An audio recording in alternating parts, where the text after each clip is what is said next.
Yiddish culture is so much cooler than I thought it was. I'm using cool way too often. Not at It's all.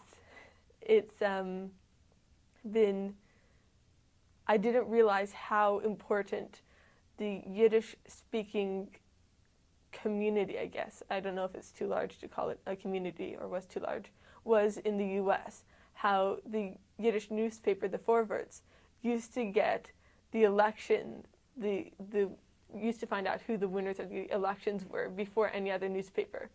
It was, that just kind of hit me like a bang, and it made me realize that that Yiddish culture wasn't always on the sidelines, that it was so forward thinking, so much part of the world, that other language cultures were influenced by Yiddish. You know, that the English culture, it didn't ignore Yiddish.